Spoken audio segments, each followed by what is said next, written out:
Randy, before we do that, I just need to advise those observing in the back of the courtroom, there will be some videos played during the proceedings today. I'm going to ask that there be no reaction, audible or otherwise, to anything you hear or see in the courtroom. If you feel that you cannot follow that instruction, please exit out the back of the courtroom. Thank you for your cooperation. Let's bring in the jury.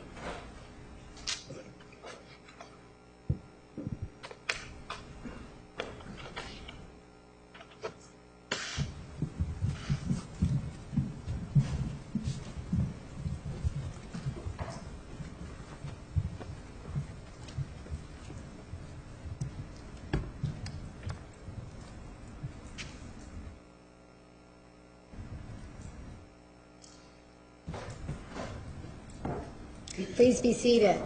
The record will show the presence of the jury, the defendant, and all counsel. Detective Flores, please take the stand. You are still under oath. Do you understand? Yes. Mr. Norman, you may cross-examine.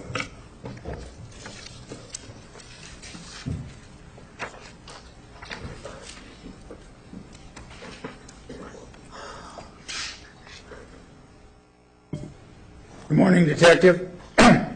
Good morning. Detective, you were first involved in this tragedy on about late evening hours of June 9th, early morning of June 10th, correct? Yes, that's correct. And during your prior testimony, you told us about while you were out at the scene on that initial time that you had both received phone contact from Jodi Arias, correct? I don't remember exactly what time that was. Well, I'm not asking what time, but while you were out at the scene initially, a patrol officer had received a phone call from Jodi Arias, correct? Yes, it was on the 10th, sometime in the afternoon. Okay. And also when you were in that scene early that day, Miss Arias' name was brought to your attention at that first trip out to the scene, correct? Yes. Okay.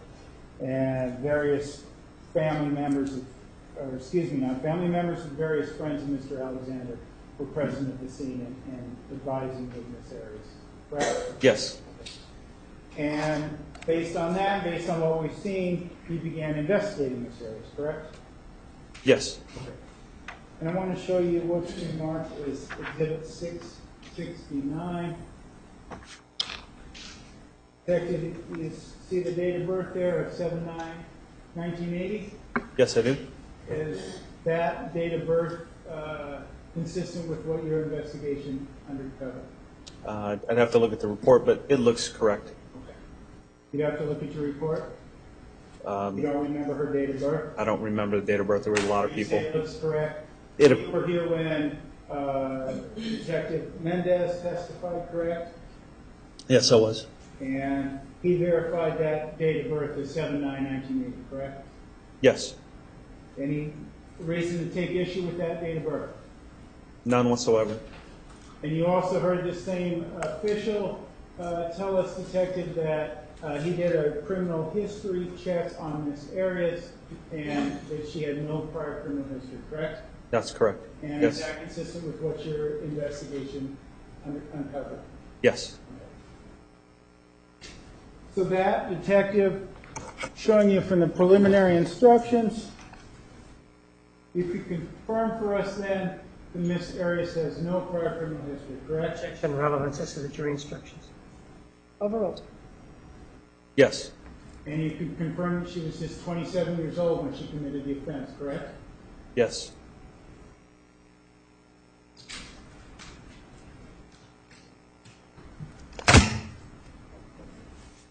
Now, sir, as it relates to these tragic events, I want to show you a couple of photographs that we testified about previously, beginning, sir, with exhibit number 118. Do you recall seeing this exhibit? Yes, I do. Sure you can see all of it there, sir. And sir, if you recall, one of the things you told or explained to us anyway is that that the discoloration we see on the box is the reddish brown discoloration. You see what I'm referring to? Yes, I do. That is a mixture of water and blood that had soaked into the box, correct? Yes. Okay. So we can presume, and you talked about this previously, that water was used to attempt to clean this scene up, correct? Yes. Okay. And we can see, drawing your attention to the bottom part of this photograph here, what do we see there in that big reddish pool? You see a large stain of blood, Okay. and you can see the edges are kind of washed away. Okay, and that's blood combined with water, correct? Yes. So water doesn't necessarily disperse all the blood. The blood can just kind of clog there, for lack of a better word, right? If there's enough of it, yes. Okay. So we're showing you what is Exhibit 111. You see here, you recall going through this exhibit in your direct testimony? Yes, I do. And we can see there that there is the same sort of blood kind of clotted there on the floor, correct? Yes. And the shell casing is clean, correct? Yes. And one, we don't know if water was poured over this since the initial shot, do we? We don't know if blood was or water was poured over it at any time, right? I do not know that, no. And you don't know if it was kicked or where it might have moved from amongst all this attempt to clean up the scene, correct? Yes.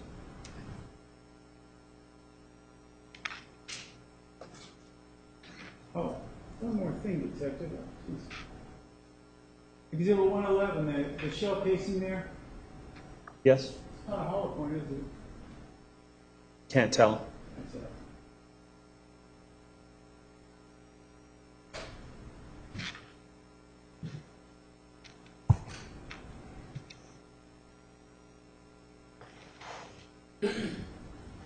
Sir, yesterday we talked about, or actually you and Mr. Martinez talked about some photographs, and you talked about seating versus standing, how someone could move, that sort of thing. Do you recall that line of questioning from Mr. Martinez? Yes, I do. And I want to show you Exhibit 142. We talked about that a few days back. That occurred at 5:22 and 36 seconds, correct? Yes. And there I think we agreed the other day that his back is turned to Miss Arias and he cannot see her, correct? Yes. Second photograph in time being 5:22 and 54 seconds. Can you see that, Detective? Yes. Okay. And you would agree then that we have a situation where Mr. Alexander in this picture has his back turned to her and her eyes closed, correct? The back turned to her, yes. Can't see it. Yes. And then going to the last photograph of this series, 5:23, and that's 5:23 even, correct? Yes. Now this is something that we can tell, right? We can't hedge our bets whether or not there's water, whether or not it's a hollow point. You can't hedge your bets on this, can you? They're right down there, right in black and white, right in red, right? Yes. Okay. So what we have here, Detective, is we have 18 seconds. Well, we have, actually, let me get that straight. In time, we have 24 seconds of opportunity, don't we? Yes. Why don't we wait for the clock to go to zero and let's wait 24 seconds.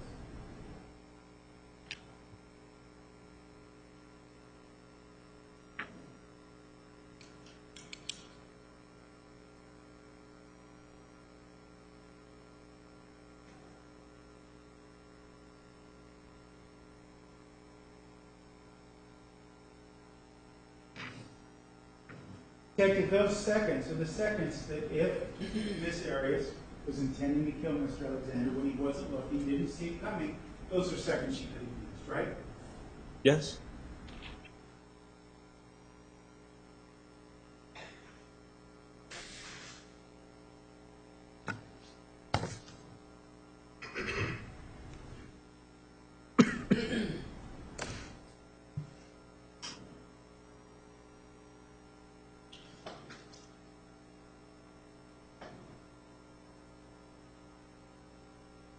Detective, let's carry on with this as it relates to Exhibit 153. Again, we see June 4th, 2008, 5:26 and 56 seconds, correct? Yes. Looking at Exhibit 154, we can see 5:27 and 12 seconds, correct? Can you see that? Yes, I can.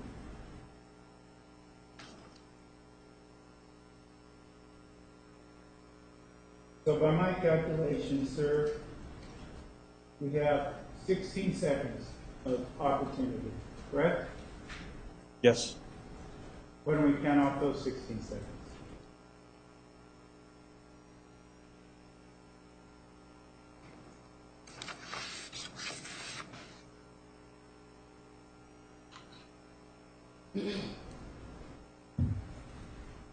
Opportunity, 16 seconds worth of opportunity, correct? Yes. And 16 seconds, if there's a weapon, if we're postulating that there's a weapon, a knife, a gun, any other kind of weapon, that Ms. Arias could have reached for that weapon without Mr. Alexander seeing it, right? Possibly, yes.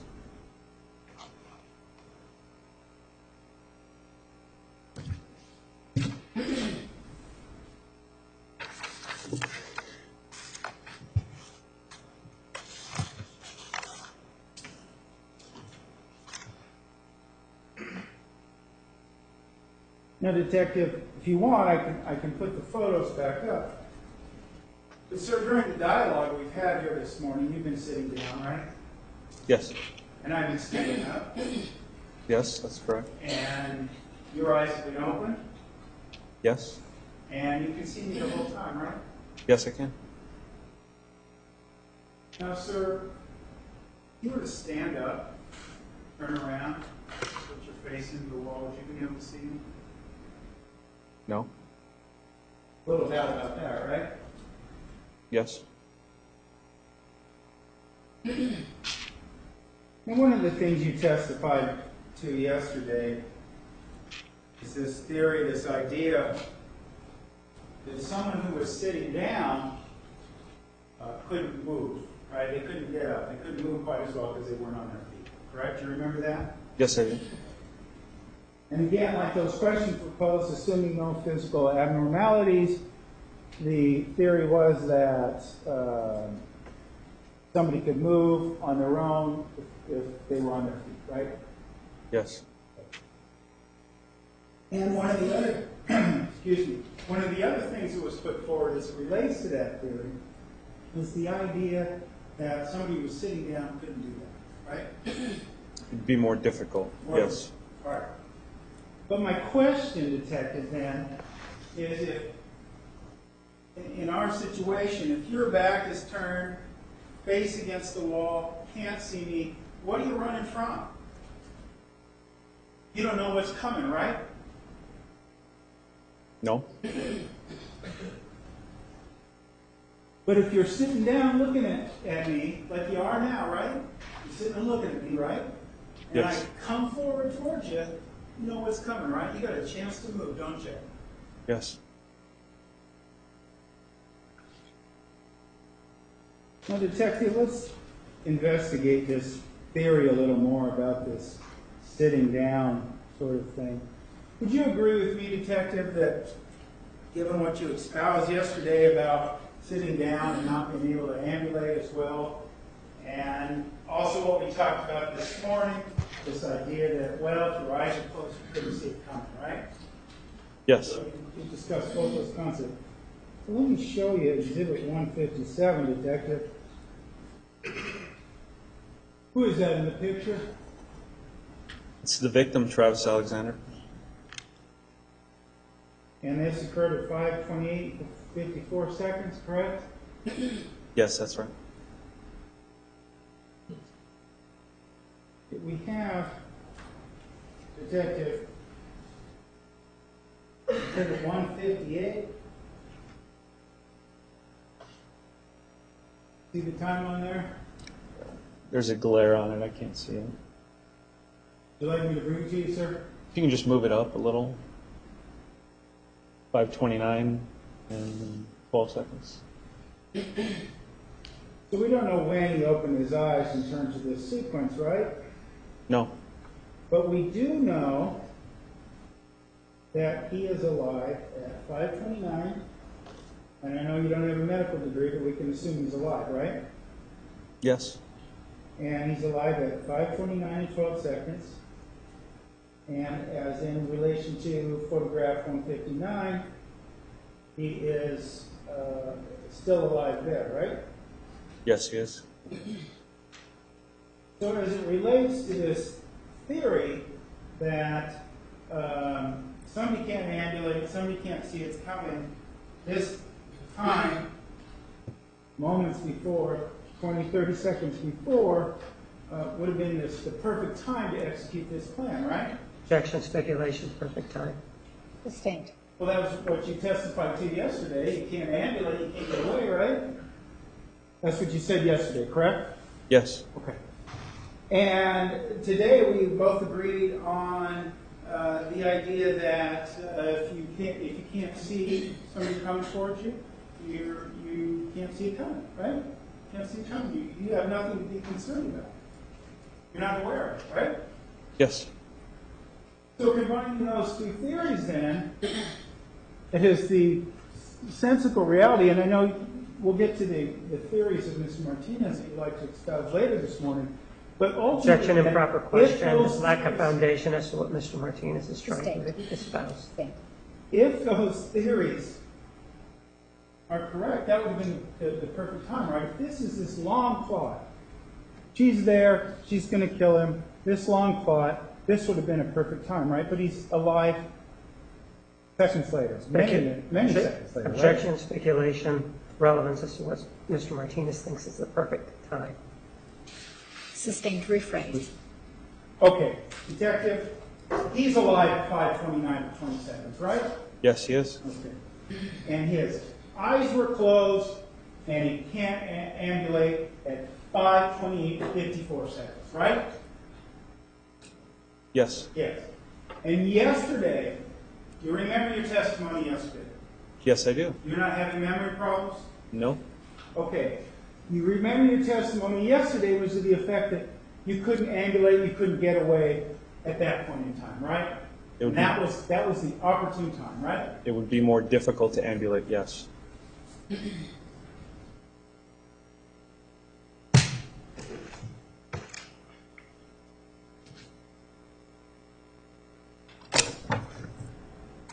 As to theories, detective, in your prior testimony in this case, we talked last week about how you, on August 7, 2009, you testified at a prior proceeding in this case, correct? Yes. And you talked to us about how you answered Mr. Martinez's questions at that hearing, correct? Yes.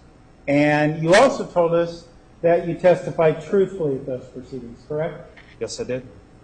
Let's go over some of that testimony again. Your Honor, if I may approach with exhibit number 260. You may.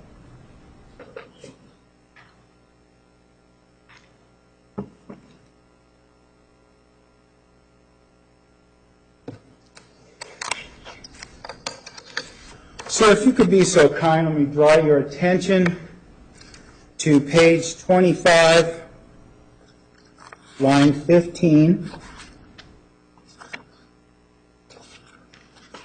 of this transcript of exhibit 260.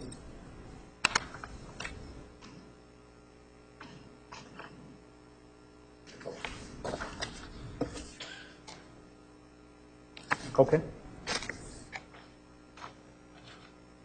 You there with me? Yes, I am. Okay. And the question asked to you there, starting at line 15, was posed to you by Mr. Martinez, correct? Yes. Did he, referring to Dr. Horn, indicate that he, again, Dr. Horn, believed which of the injuries came first? See that there? That's what you were asked, correct? Yes. And your answer was yes, the gunshot wound to the head, correct? Yes. You didn't say at any point in time in your answer, this is my opinion of what happened, right? That was my interpretation. No. That's not what I asked you, sir. Sir, the question was, at any point in time during the supposedly truthful testimony, did you tell them that you were offering your opinion? Objection, vouching, supposedly truthful. Overruled. 2 minutes. No. And it was truthful testimony, right? That's what you told us earlier? Yes. Okay. And you're not changing that answer today? No, It's I'm truthful not. testimony, right? It is truthful, yes. Okay. And at any point in time during the sworn testimony, this truthful testimony you give, did you ever say, actually, you know, this is based on what Ms. Arias told me about the intruders coming in the home? Did you ever answer that? Did you ever explain that during this hearing? No, not during this hearing. Not during this hearing. Okay.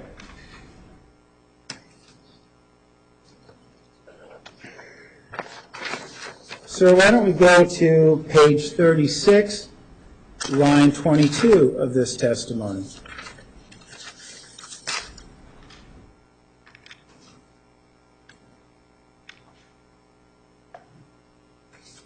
Okay. You with me there? I am. You were asked, did Dr. Horn did tell you that he believed that the first wound was the shot to the head, correct? The gunshot wound. You see that? That's what question was posed to you, correct? Yes. And your answer was yes, yes, correct? Yes.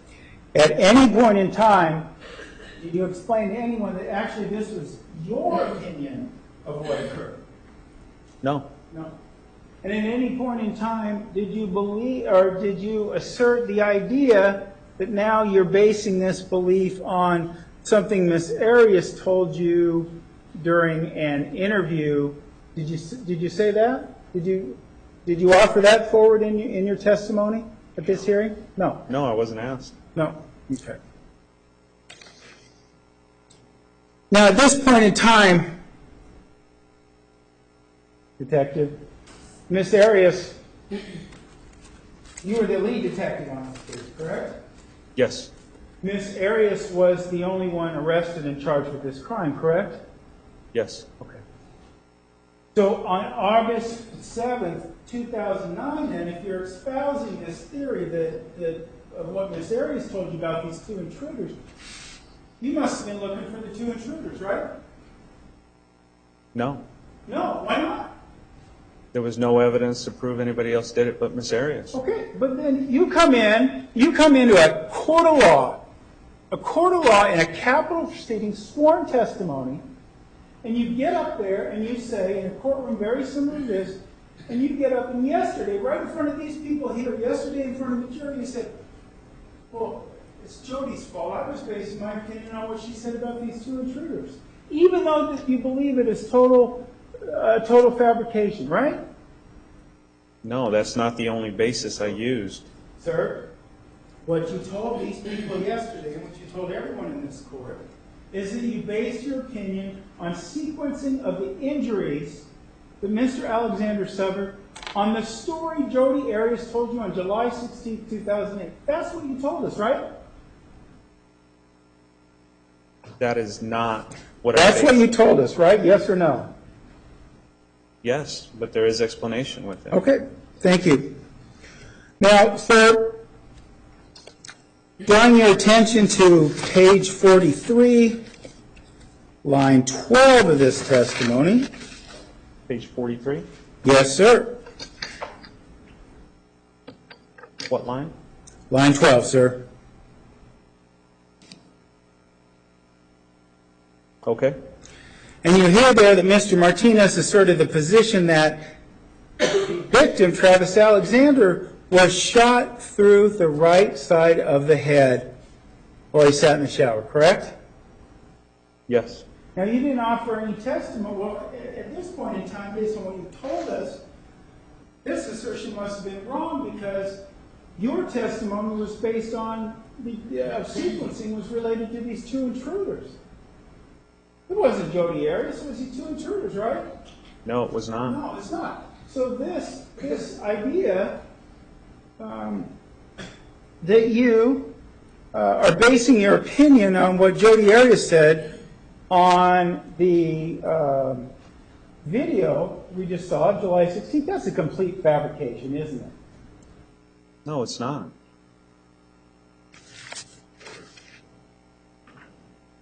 Sir, do you recall also testifying in these proceedings, the previous trial? Yes. And do you recall you gave testimony on January 10th of 2013? Yes. And Your Honor, if I may approach with what's been marked Exhibit 679. You may.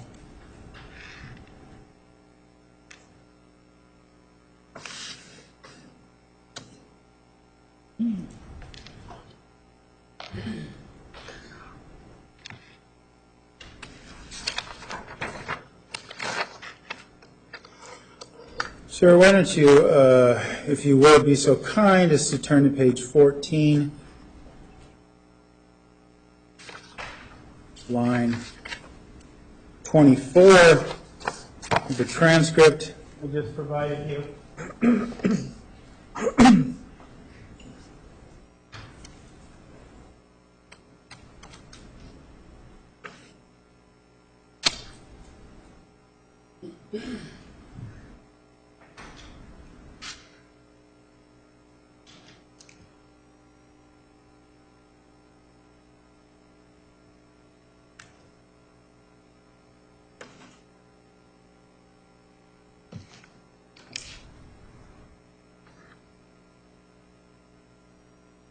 Okay.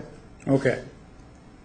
And you see there, just to put my questions into context for everyone, you see there the dialogue we were having was about your attendance of the autopsy that Dr. Horn performed, correct? Yes. Okay. And you were asked that it appears that you came away from the autopsy with the knowledge or the belief that Mr. Alexander had been shot first, correct? That was a question posed to you? Yes, it was. And your answer was yes, correct? Yes. Okay. At any point in time, when you gave that answer, did you say, well, it was also based on the story Ms. Arias told me on July 16, 2008? No. Drawing your attention further into our conversation to page 15, line 4, you were asked, and you based that on your conversation with Dr. Horn, correct? And I said, excuse me, correct? Yes. Okay. And your answer to that was, with my conversations through observations through the observation window, and also with the small conversation with the doctor, correct? Yes. And that, when you were here on January 10th, I should have said this before we began, but you were also giving sworn testimony in front of the jury, correct? Yes, I was. And at any point in time, when we talk about this answer about your observations at the autopsy and your conversation with Dr. Horn, again, you don't mention this idea that you proffered yesterday that you were basing this sequencing theory that Mr. Alexander was shot first on the story Jodi Arias told you on July 16, 2009, correct? No.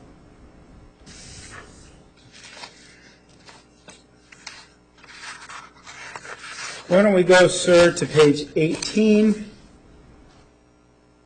line 12.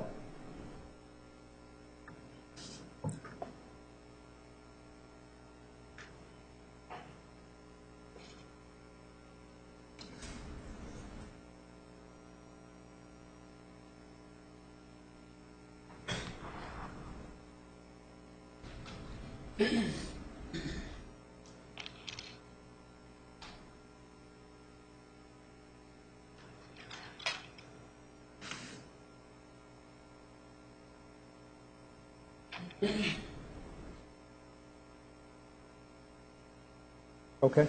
Okay. And you see there, we're discussing sequencing, correct? Among other things, yes. Right. We're drawing your attention specifically to line 12. The question posed to you was, okay, and you were asked about, in terms of sequencing, which came first, which wound came first, correct? That's what you were asked. Yes, that's what I was asked. And your answer was yes to that question, correct? Yes. Okay.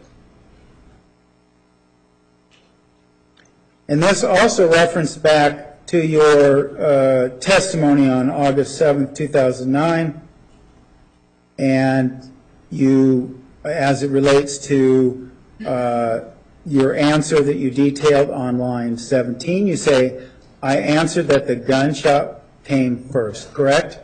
That's not. Probably first, excuse me. The answer on 17 is I answered that the gunshot was probably first. Yes, correct. Thank you, sir. You were asked then, sir, as beginning on line 18, okay, and what did you base your answer on? Did you see that? Yes. And that was the question posed to you, correct? Yes, that was. Okay. And as it relates to the answer, the first sentence of your answer, well, I had spoken to Dr. Horn the day before over the phone and a short conversation knowing that it was having a hearing on this matter, correct? Yes. Okay. So when you were asked what you based that answer on, again, that question includes, would you agree, everything that you based your answer on, right? No, it's not. The question was, so you're saying that when you say what is the basis of your opinion, you don't include everything that forms the basis of your opinion, you just pick and choose things? Is that what you're telling us? No, that wasn't the question that you asked me during this hearing. Well, I'm not asking you what I asked you in this hearing right now. Do you understand? I'm asking you, when the question was, what was your opinion based on, correct? Yes. And that was the question that was posed to you. Now, I'm not saying word for word, but I'm saying on what you base your opinion.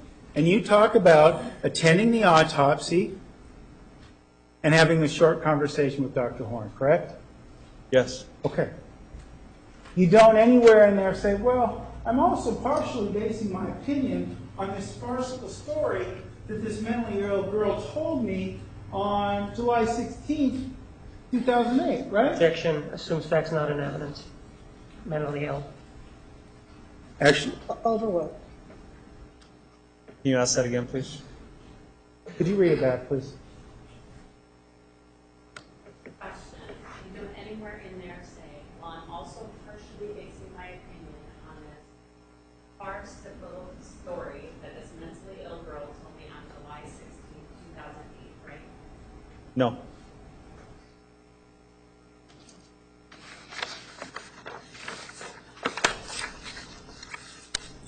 Why don't we go, Detective, to page 23, line 7. Or excuse me, page 24, line 7. I'm sorry, sir.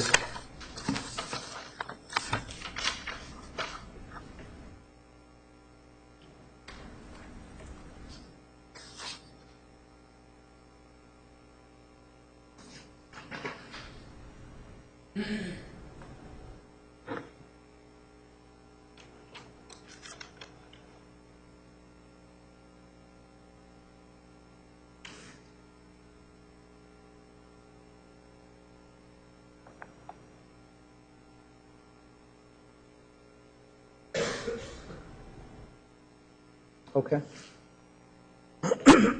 And in that sentence, you say that to the question posed, no, I gave that testimony. It was a misunderstanding of what Dr. Horn told me, correct?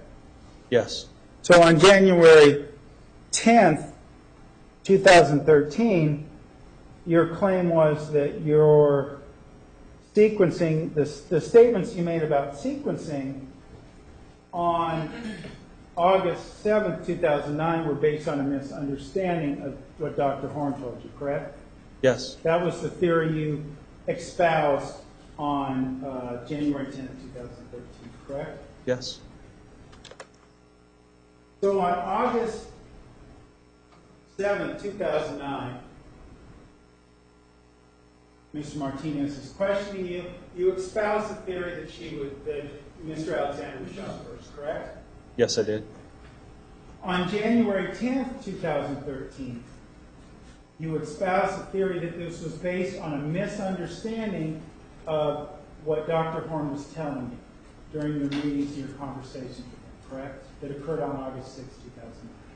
Yes. And then yesterday, we have another version of events. We have a third story, right? That you were basing it on what Miss Arias told you. Again, this mentally ill young woman, what Miss Arias told you on July 16th, 2008, correct? Objection No. assumes facts not in evidence. Sustained. You told us yesterday that your theory that Mr. Alexander was shot first was based, at least partially, to some degree, on what Miss Arias told you in that interview, right? Partially, yes. So, Detective, it would appear that you are willing, these three different stories, these three different versions of events, to espouse whatever theory Mr. Martinez wants you to espouse at a certain date and time. Isn't that correct? No, that is not correct. When did you and Mr. Martinez come up with the idea that you were going to blame Jodi Arias for this misunderstanding? We've never done that.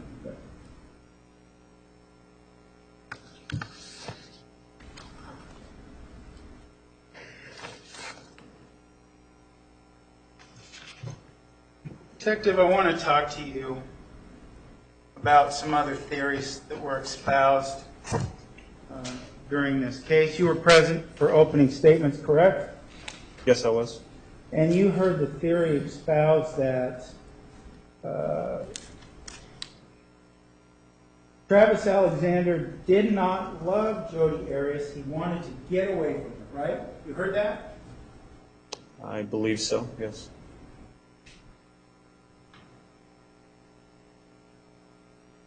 Now, we talked earlier in prior proceedings that, or actually during our, not prior proceedings, excuse me, in prior testimony in this case, you said that at this point in time in the afternoon, when they were having a sexual rendezvous, correct?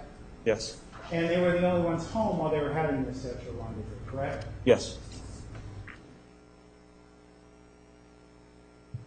So I want to show it to you, and we know then, showing you Exhibit 169, that Mr. Alexander was the photographer in this photograph, right? Yes.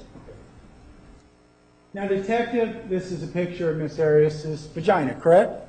Yes. Is there anything about that picture and him taking it that is screaming, "Get away from me, I don't want you around here"? Objection, speculation, lack of foundation. Sustained. Anything about the camera Mr. Alexander bought? You found that camera, you recovered it, right? Yes. Okay. Anything about the camera that he bought that would force him, take over his mind, and force him to take that picture? Objection, speculation. Sustained. This camera have powers of mind control? Objection, speculation. That's the camera. Sustained.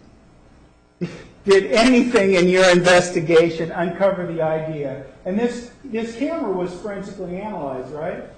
Yes, it was. Okay. And this is where these images were recovered from, Yes. correct? Okay. And as a matter of fact, a detective with your department, Detective Melendez, did this recovery, correct? Yes, he did. Did he ever tell you that this camera, you better watch out, it's got mind control abilities? No. Objection, relevance. Overruled. Okay. So we can assume then, Detective, that the camera didn't overtake Mr. Alexander's will and force him to take this picture, correct? No. He took it on his own free will. Yes.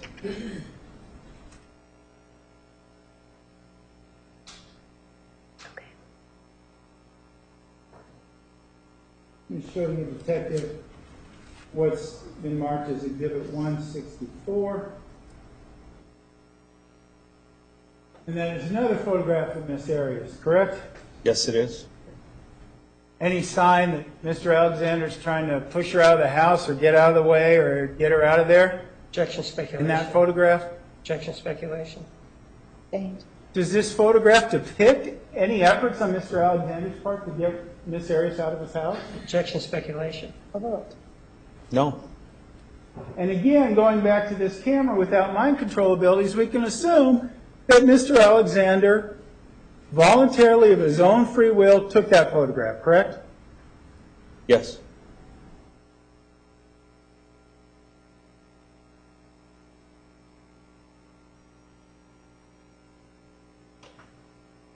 Showing you, Detective, what's been marked as Exhibit 165. Based on the participants there, we also know that that is a picture of Miss Arias, correct? Yes, it is. Picture that portrays her anus and her vagina, correct? Yes. Okay.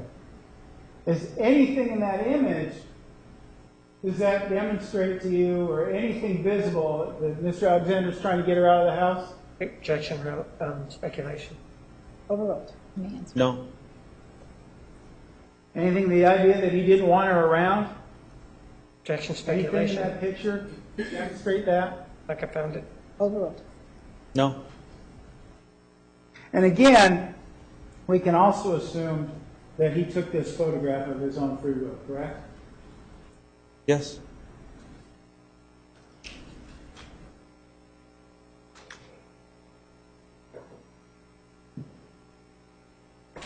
Showing you Exhibit 168. Another photograph from this area, correct? Yes, it is. Does this image depict anything, Mr. Alexander trying to get her out of the house, or that he doesn't want her there? Anything in the image suggest that? Objection speculation. Overruled. No. And you testified earlier, sir, that there was a bottle of lubricant on the bed, correct? Yes. KY jelly. Right. A sexual lubricant, correct? A lubricant, yes. Anything about the presence there, near nude photographs that suggests Mr. Alexander just doesn't want her around? Anything in that photograph suggests that? Objection speculation. Overruled. No. As a matter of fact, without having to go back over all these photographs, it would seem, Detective, that Mr. Alexander very much wanted Miss Arias there on June 4th, 2008, correct? Objection speculation. Sustained. Let me ask you this, Detective.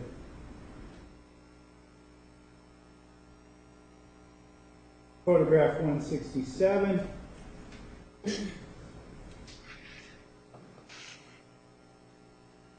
That's Travis Alexander, correct? Yes, it is. Given the peace sign or something to that effect, correct? Yes, he has his hands up. Anything about that photograph, Detective, that would lead one to believe that Mr. Alexander was unhappy about Miss Arias' presence in his home? Objection speculation. State of mind. Overruled. No, not that I can tell.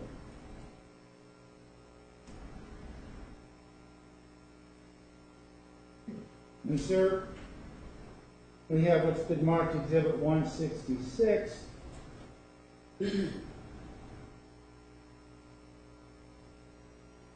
And that is also Mr. Alexander, correct? Yes. I'm sorry, I didn't hear you. Yes. And sir, this is what you previously testified to, the bottle of lubricant, correct? Yes, it is. Anything about that picture, anything depicted in that picture that demonstrates to you that Mr. Alexander didn't want Miss Arias around his house on June 4th, 2008? No.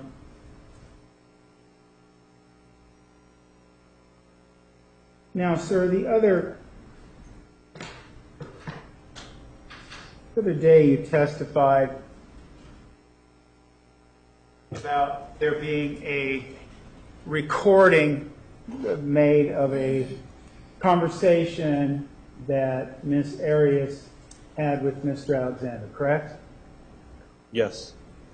And specifically, I'm referring to Exhibit 428.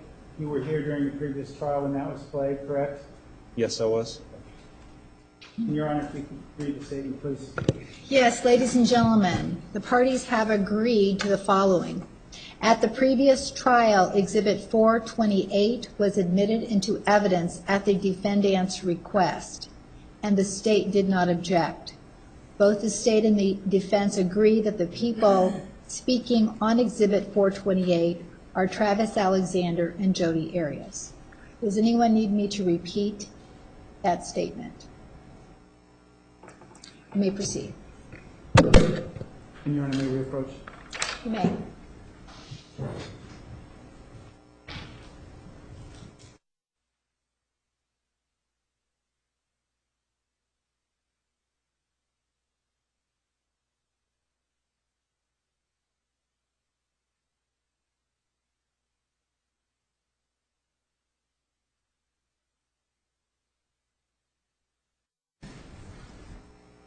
Ladies and gentlemen, we're going to be hearing a recording that will last approximately 40 minutes. Does anyone need a break?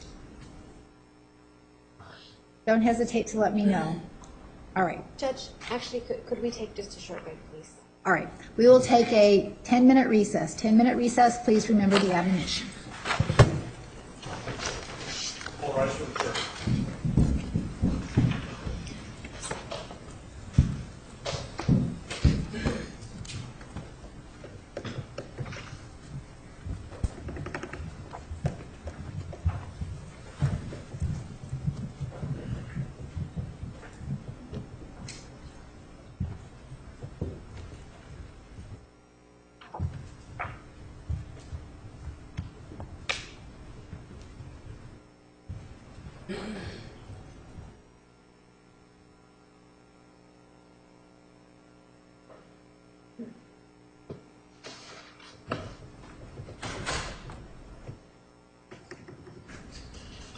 We're at recess.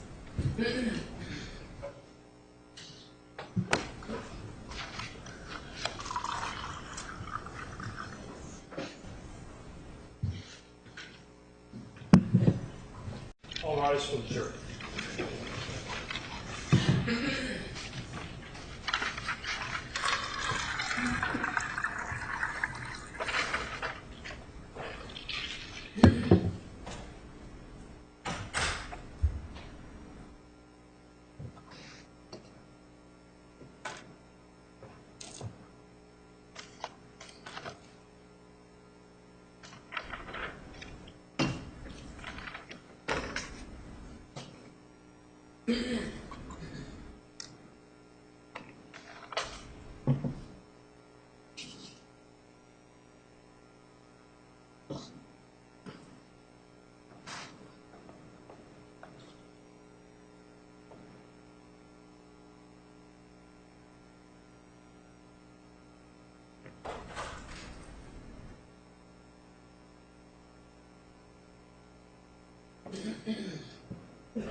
Please be seated. The record will show the presence of the jury, the defendant, and all counsel.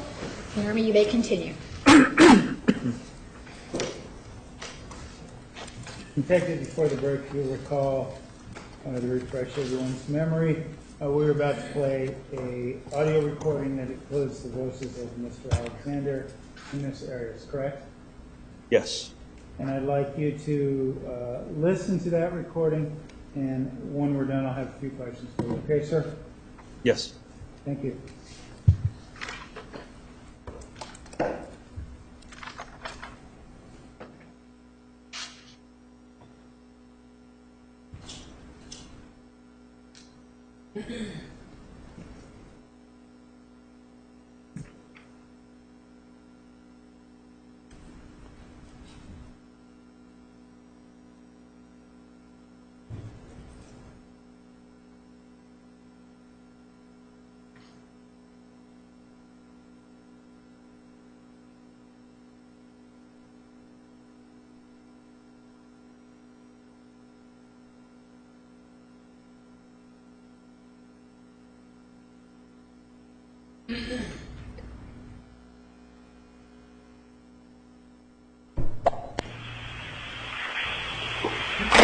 What did you say? I'm sorry.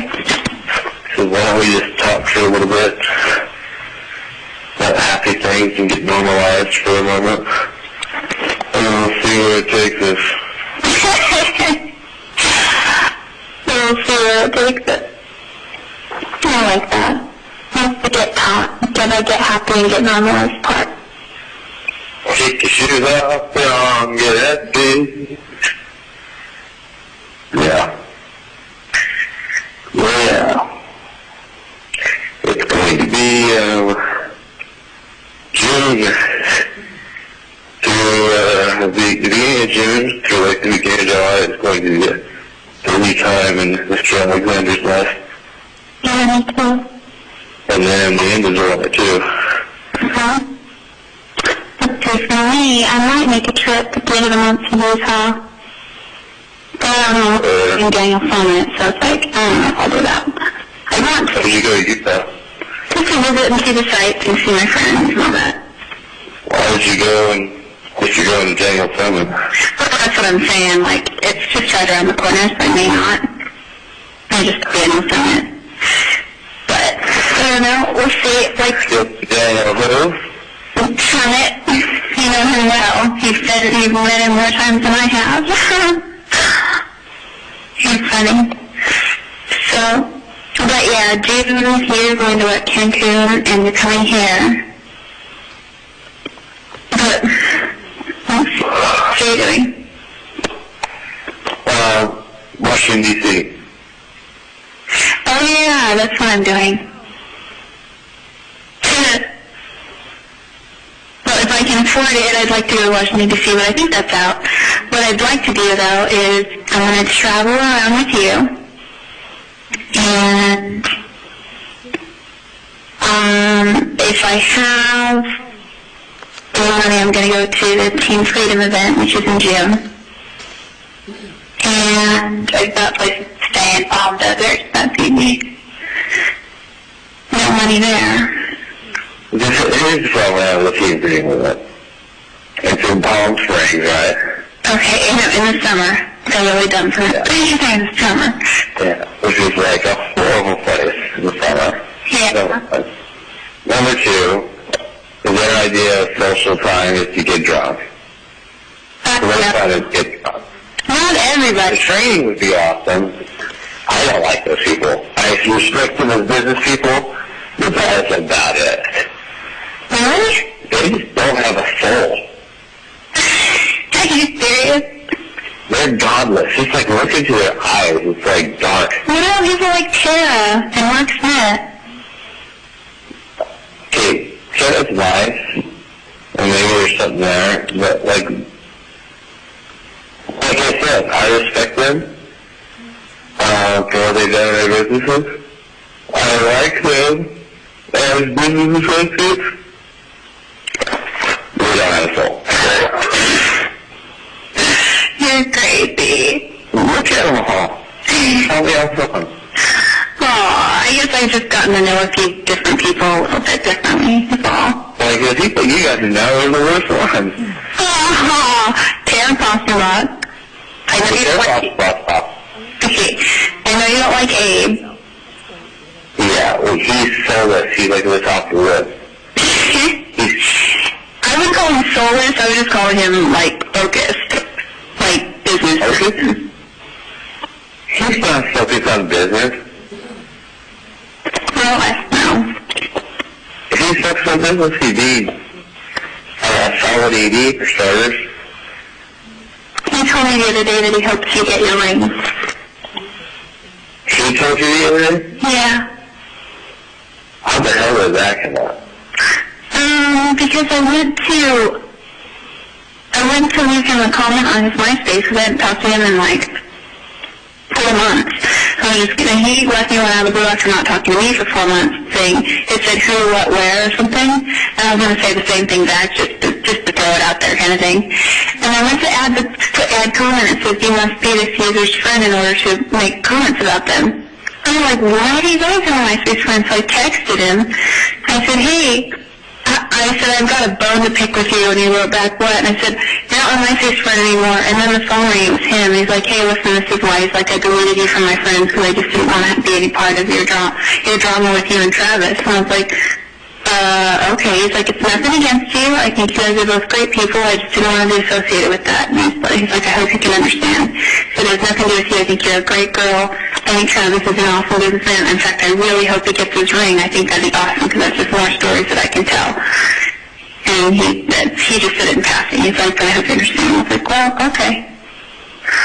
See, that is dramatic. What? That's dramatic right there. I know, I thought it was too. He's like, I mean, I see, he did bring that up though. He's like, I don't understand, I see him in the bathroom and I'm a ghost to him. Like, he doesn't even see, look straight through me, or he doesn't even see me or say hi to me. And I said, and I have no problem with that. If it's got to be that way, then fine. He's like, I have nothing against him. And that's what he said. In fact, I hope he gets his ring. That's what he said. I mean, I intimidated him in the bathroom. He said nothing but nice things about you, but that he didn't want to be a part of my dramas. I was like, okay. He's a ghost to me because what am I supposed to say? Hey, you kissed my girlfriend? And I'll talk about that? That was before I was your girlfriend. You're so cute. Nah. What am I supposed to say? You know what I mean? When I supposed to say, hey, I just got ripped a new one because some drug check freaking fell on me, and now you're drunk and you're freaking trying to hook up with my girlfriend 5 minutes later. You know? When was that? Oklahoma, remember? I was going to go beat him down. Oh, he said something not so nice. It was a compliment. It was meant to be a compliment to you, but it was an insult to you, and I should have stuck up for you. I was tired, and I was still like that, and I need to work on that. Yeah, I was really upset with you. You like crap over Clancy, and then you didn't stand this for me, and you were getting picked up. He was hanging all over me. No. Hey, not true. Not true. We don't need to go there. Let's not go there. Let's not go there then. We already said the other night we're never going to go here again, so let's let it go. Okay, back to the team freedom thing. Yes. I just glad I intimidated the bathroom. It was funny. I thought I was too, because I was right next to it. And I put out like the I'll whip your A vibe if you say one word to me.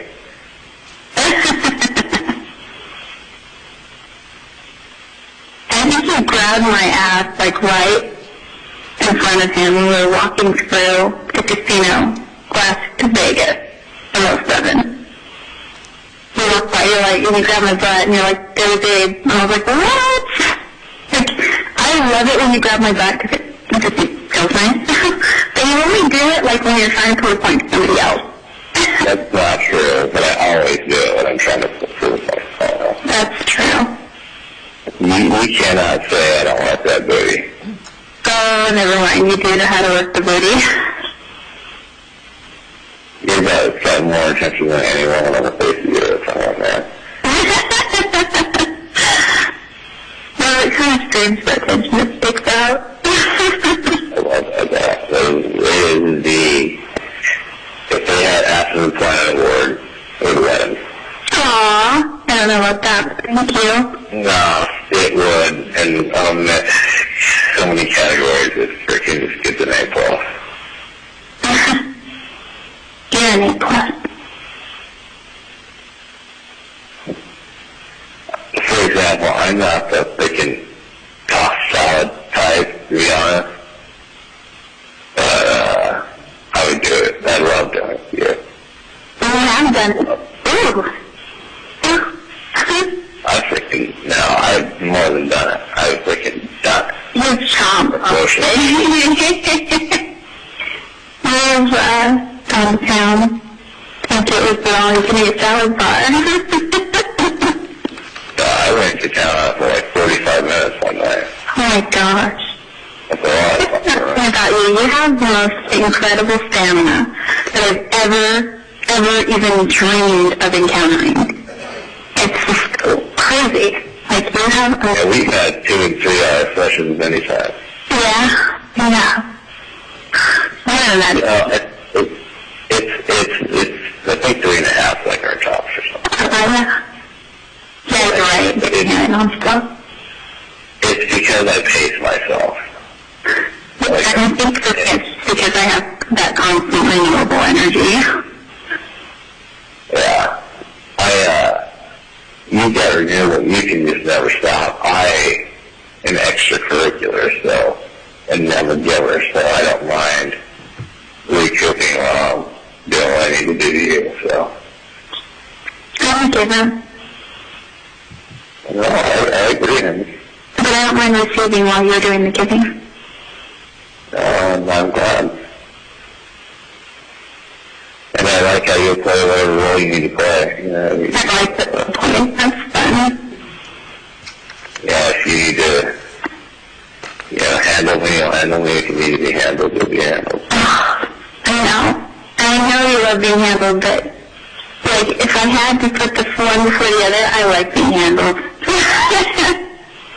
I like being handled. But, yeah, I totally handle you. Yeah, you're delish.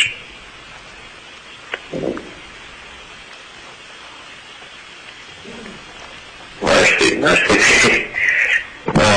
You guys are this quicker than I thought we would. Yeah, I wonder how that happened. Yeah, that's what that is.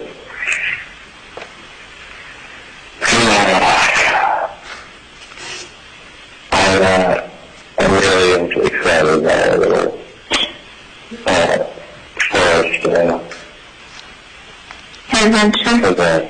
Yeah. Is yours coming up here before Canton? Yeah, that's my plan. Yeah. What is your itinerary? Are you gonna do San Francisco, or is that gonna be another time? Oh, I think I'm gonna do all that stuff. So we'll see me, and we'll go Oregon Coast and Crater Lake, Shakespeare. If that goes as planned, and then I guess you'll go up to see your friends in Washington or something? I'm not gonna do all that. You're the top of the list. In more ways than one. I'm just kidding. Oh, that was funny. No, I laughed so much. Okay, so then you'll drive back? Yeah, I'm going to, you'll try to list. I think that's just too much, like, all that. What I'll do is I'll fly into Seattle and stay with my friends and go to British Columbia on that same trip. Okay. Are you going to be traveling at any time soon? I mean, other than Mexico, of course.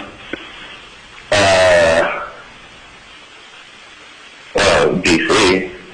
That's not abroad. I mean, international. Oh, no. I might go to Argentina in September. I'll probably go to Argentina in September, like late September. Oh, cool. What brings you to Argentina? Just the events and a bunch of guys are going down there to live, and I might go down there for like a month. Who's going down to live? The events and Danny Jones and a few other guys. Oh, you're going to go down there and live? That's crazy. Danny Jones moved to Virginia. Good.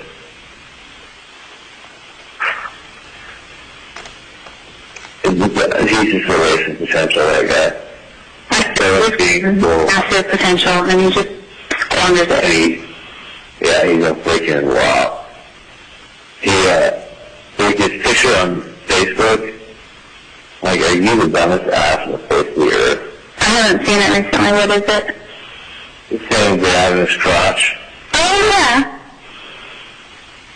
Oh, yeah. Are you 16 years old? Seriously. Like, it makes me wonder, like, are you a church member? I mean, I'm all for the wild streak, but don't broadcast it to the whole world.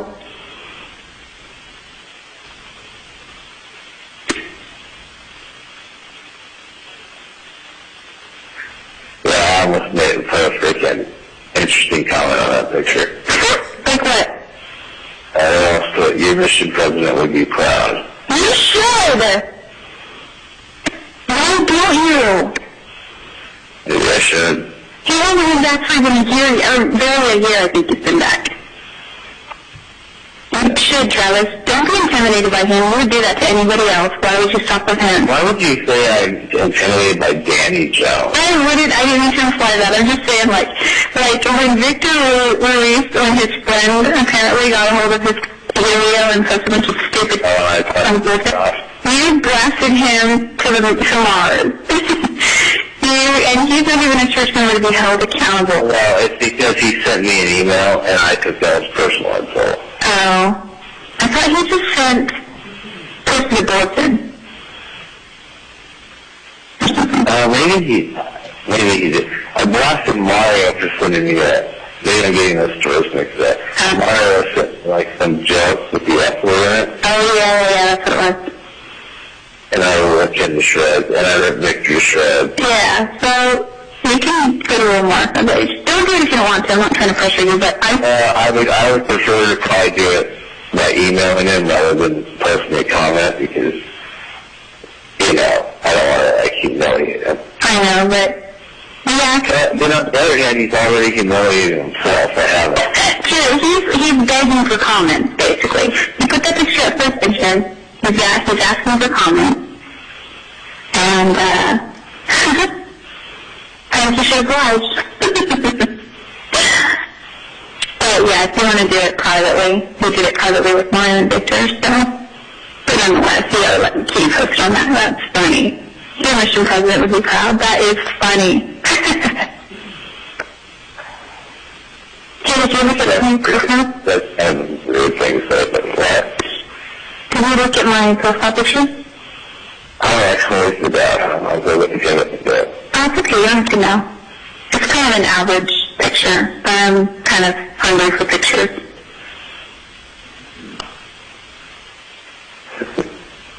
You got great pictures. I don't know why you show that. You're like very photogenic. Well, I don't know. I'm not photogenic. I just choose them carefully. Nah, you're pretty. Thank you. You're just so attractive. I'm getting used to myself, I guess. In front of the camera. You weren't. No, seriously, honey? Like, I've never seen you look bad in my life. Yes, you have. When I have puffy eyes and have cut off all my makeup. You don't look bad then either. You just look miserable. But you look hot, so. It is funny that you say that. Thank you. It's true. Think about it. Like, think about this. There's been many times that you've been, like, miserable and I've, like, raped you. That's true. We've had lots of makeup time. Yeah. That is true. But it's a good way for us to de-stress. Yeah, it's true. We've done that in the middle of, like, when we were just pissed at each other. Yeah, we have, haven't we? Well, like, it was like my iPhone on the way out, you know? Yeah, there was one time, I remember. I think I kind of vaguely remember. I mean, I don't keep track of it with me personally, but I mean, there was a time when we were just like, I don't even know who initiated it. I think you did. I did. Yeah. Other times we've been like so discouraged with each other that I didn't think it, like, we could even injected with aphrodisiac. It didn't work. Well, it kind of puts things in perspective a little more because you get your mind gets off for a while, and then you just come back to the problem. Like that's not that big of a deal. Yeah.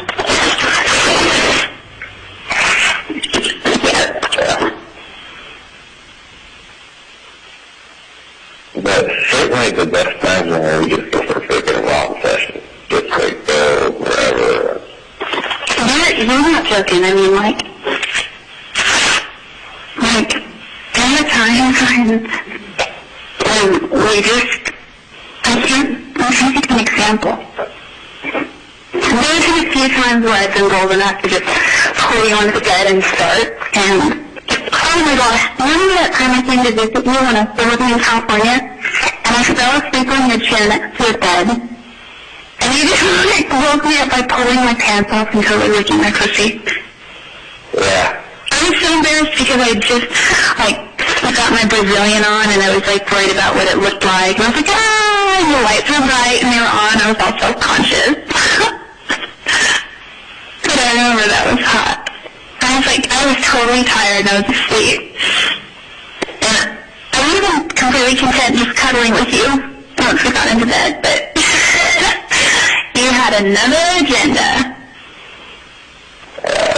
You gotta admit though, there's not many guys that would do that just for fun. Like, yeah, See, that's the thing, like, I don't know what the ratio is, but I get the impression that I mean, it's kind of an awkward subject to bring up, but, you know, eventually we're both going to marry people, and I just get the feeling that there are a lot of Mormon guys like that. And they're me, I mean, I'm sure there are plenty of freaky Mormon girls, but are they the marrying type? I shouldn't say that. I'm just saying, are they the type that you would want to marry, or are the guys out there the type that I'd want to marry? And I don't know, like, I really would like to marry a return missionary, but like you, someone who can be freaky, like, I just worry about that. There are plenty of nice people out there, and I worry that I might feel like a wilting flower is all. I've never really blossomed to her full potential, at least in the sexual realm. I feel like I have with you, but like I still have plenty of blossom time left. And I want to live all those years being that one way. I don't know. yeah. That's all. Well, I enjoy your blossoms and that's I'm going to tell you to a tree and put it in your ass, by the way. What's that? I'm going to tie you to a tree and put it in your ass, by the way. Oh my gosh. That is so debasing. I like it. It's true. And then we would tie you around you on the tree and blindfold you. And we're trying to turn around quickly. Oh my gosh. You are full of ideas. It takes creativity to talk yourself. Sure it does. We've gotten way creative in the past. I think you most of the credit, though, as far as the creativity ideas, though. I'm game for, like, almost everything you come up with. But you really are a wellspring of ideas. You are, like, quite the source. I mean, just think of how I pounded you with the force of your pop until it was nothing. I know. And that's crazy. Your ass and pussy were tasty. You did. You said it all over me. I'm looked it up. And yet, it was fun. And then we had done pop rock. It was a fun one. I didn't like the pop rock in this, I liked the Tootsie Roll pop rock. Yeah. Yeah, they were interesting. And it was going to see the pop rock got all over the place. You know what I really liked is when we were in the bath with the candles and I had the braid. The whole bubble bath on top of it. Oh, I love the braids. I know, those are hot.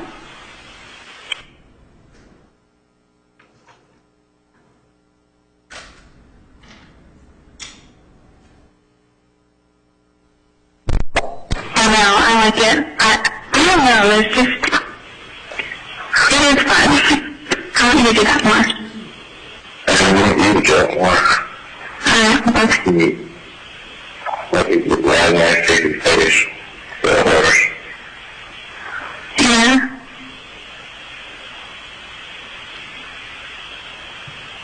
Like, Yeah. you get some 69 pics too.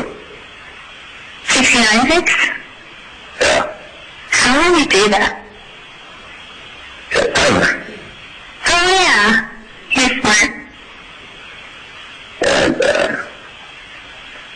I'm gonna get some great shots of freaking put that in here.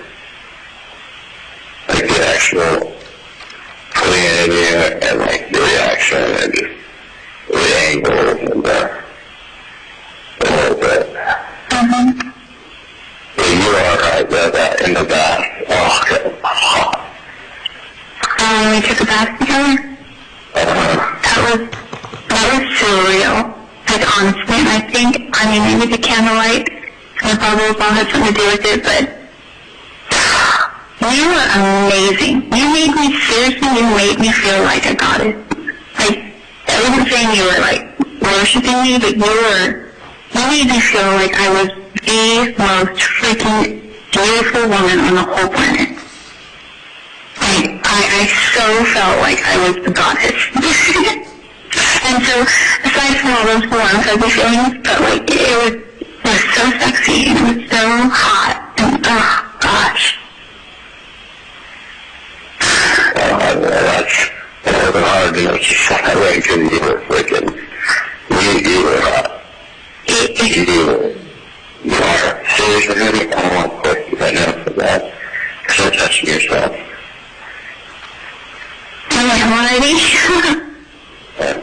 I just started. I should open my hands, giving you a hand job.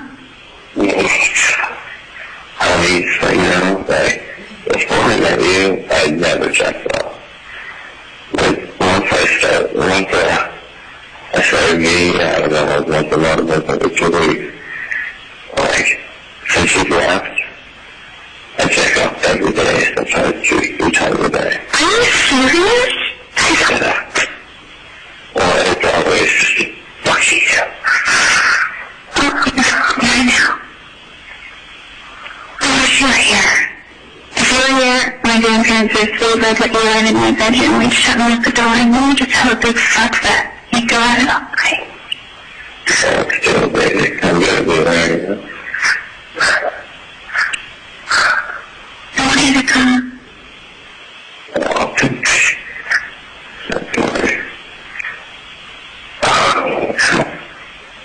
You turn around like they call them a sheep. I went to here. Like, speaking to you. Yeah, well, I'm baby. I can't wait to get pictures of jizzle on your face. That's gonna be cool, actually. Try to get one pad on covering your face, and then, Yeah, definitely. like, mid-shot. Uh-huh.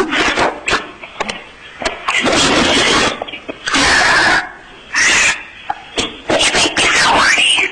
I seriously think about having sex with you every day. 7 times a day. I get how it feels to have your cock deep inside of me. And I remember it. And I want it again. Yeah, I'm really glad we started fucking. What? Yeah, I'm really glad that we started fucking. Well, if it's wrong, then I don't want to be right. I'm glad too. I'm seriously. Anyway, I'm like, okay, I'm just Jodi, I'm just Jodi, I'm Jodi. Like, I don't know, but what's wrong is that I wish we were doing it before. And Yeah. I That was good, and Once we did it, why not did it?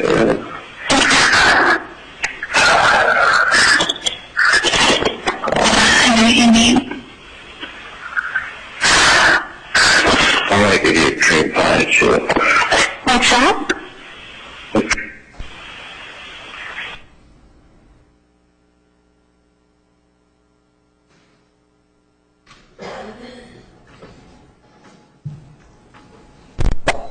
What's a cream pie?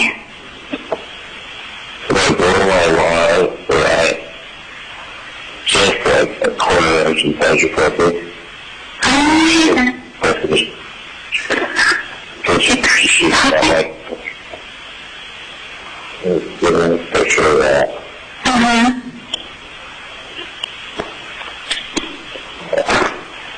You get a lot of time shots with you.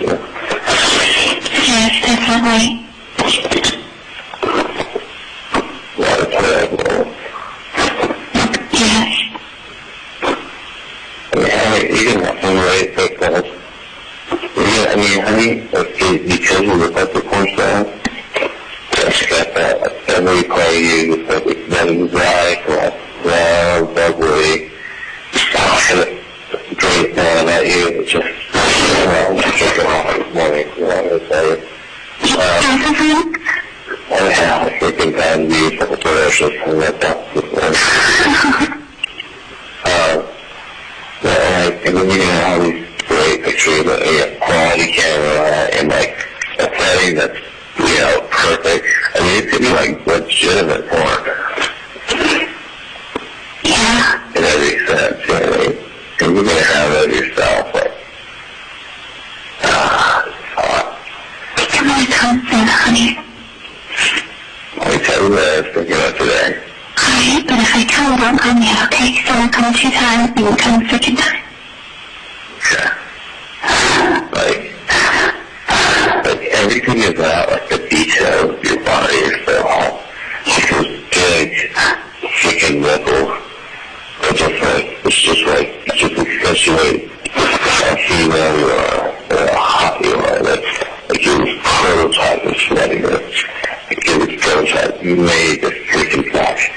And then most of all, I love it, is how much detail your pussy has. I like those things, because I've always been self-conscious about those things, and they make me feel sick. It makes you like a super woman. It's just like, they're feminine because they have boobs, and they have clit and stuff. They're ultra feminine because we have,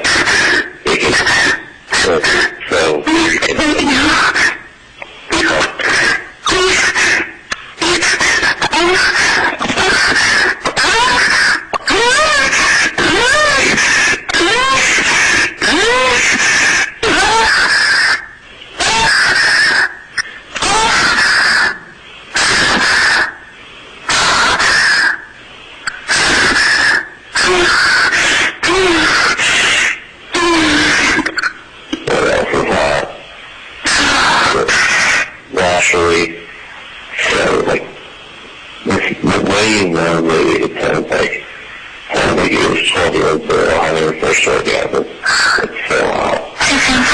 Sounds like what? 12-year-old girl having her first orgasm. Like, hoping it's hot with a little girl. You're bad. You make me feel so dirty. You are really. I think yourself somewhere because I could cut it anymore. I said you, baby, I just want to mess with you. I like that term. It's a marathon. So my wicked area was just your body. Just, I don't know, really, you seem dirty. Dirty. Shoot down. Oh, gosh. Seriously, though? Like, you don't know how hot that is. That's so hot. How hot was it? You're pussy. I thought it's stuck on. You're like, you stuck on like they're candy, like they're lollipops. I think you taste like there's like people that, either don't taste good, there's people that don't taste fine. I've never had anyone that actually enjoyed the taste of that. But, and, I like to flavor it. That's awesome. And the other side is that, this is brown, how naturally hairless you are. Just brown hair, you know. I know you wax, but even still, it's just so smooth out. It's totally beautiful. Hi, beautiful. You're so all over and places like I didn't know you could get them. Oh, baby. I said, what the hell was this? You did. Sure. You need to take it out. Oh, yeah. It's okay, yourself.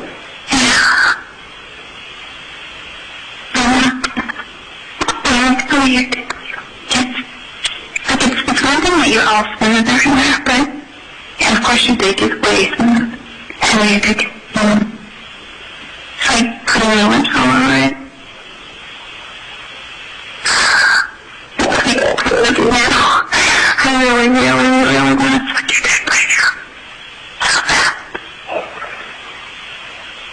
Also, if you like, it comes down, you're going to refresh your forehead.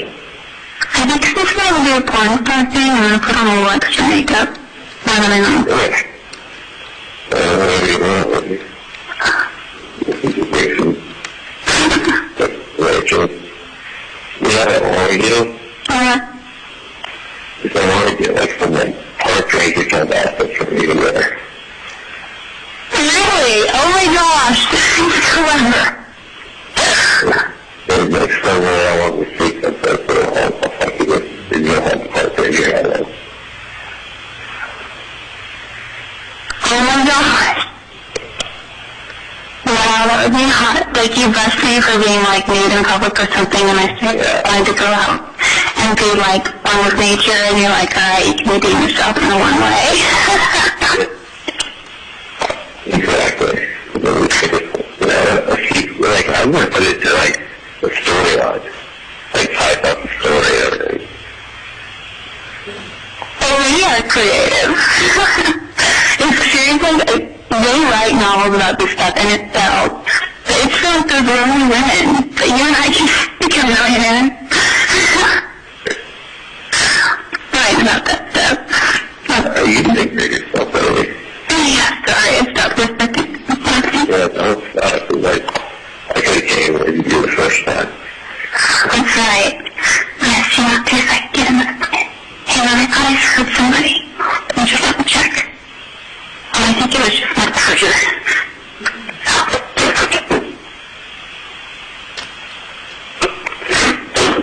Alright, okay. Just got this disc here. Let me get back into the groove of things.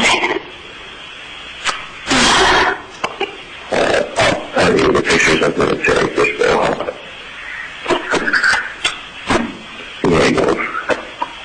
What do we can do with ourselves? We are just ponytails.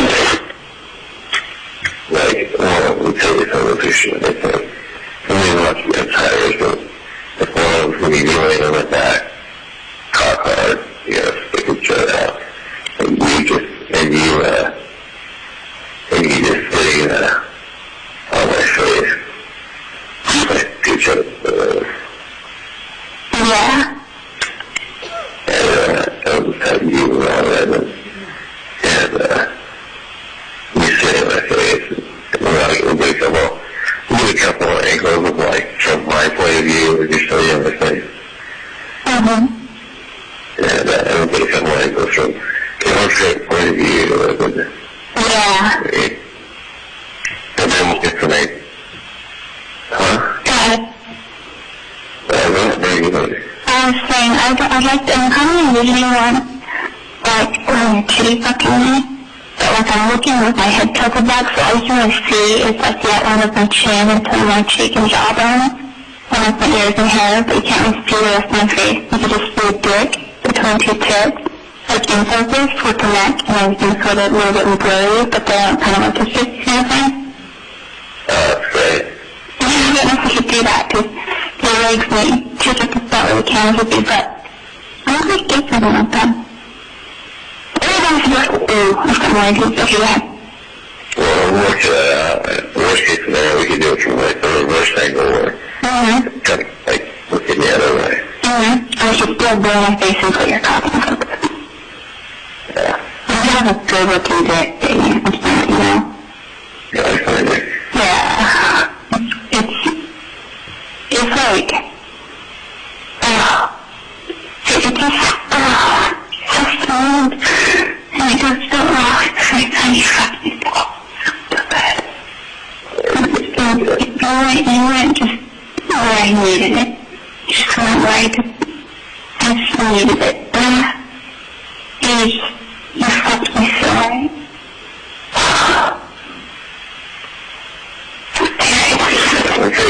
We'll take some video too. Yeah. Okay, let's just try to get them. Really close. Maybe I have to try to do this.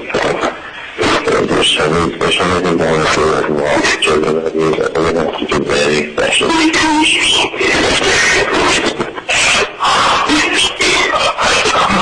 I just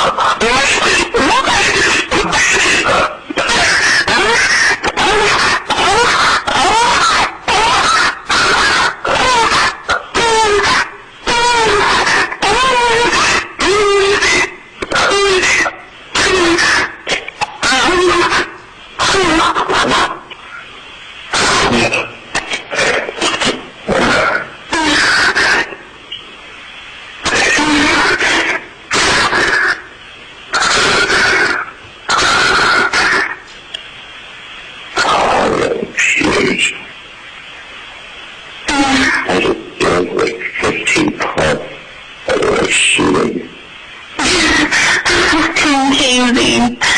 That's amazing. You are like a superhuman, I hope you know. That was like not even my 30. What's that? That was a large one, even that my 30. Which is surprising because, I drank it this morning. You're a superhuman. Well, just for like, you're not having situated my, what does that for a man is obviously his factor of how much shows he produces. And, seriously, I could, I have a sperm bank, I could retire off this boat.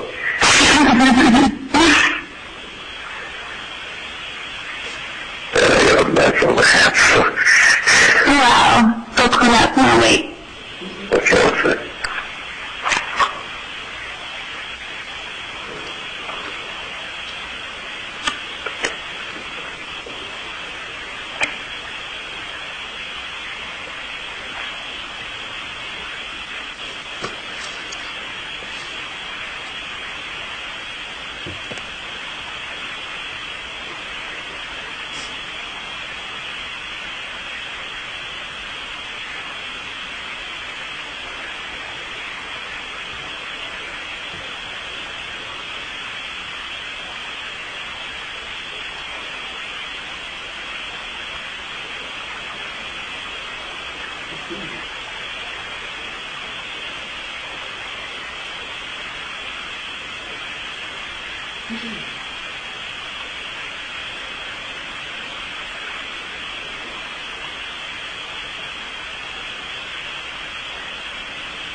I don't have a sexy hair there. It's ridiculous. Even a sexy yawn. My legs sweat when I'm not stated. That's tough. It's hot because when you sweat like that and I'm on top of you, I slip sweat all over. But I sweat on. You I don't break a sweat often. I've been running since I've been here.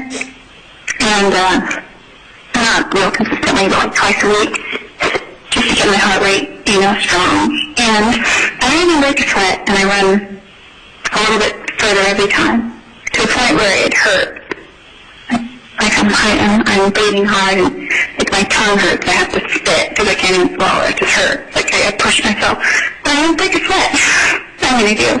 But you and I do stuff, sometimes I get so sweaty, my back is just drenched, my whole body is drenched, my hair is I really exert myself. Yeah, you do. Yeah, that's a challenge. It's really bad. What's that? Oh, I love the challenge better than about it. No kidding. I can just say, oh, yeah, it is to the KY, you know. I introduced you to KY? I've heard of it, obviously, but I've never used it. I had never used it and I'd always heard of it until one day I just thought, because it's so cliche and people make fun of it and, but it's great stuff. No, that's awesome. There's nothing else. Did you eat that now? No. I need freaking Vaseline. Oh, does that work? It seems so thick. Yeah, she's got it. Oh, you mean the lotion? No, it's great. Oh. What's wrong?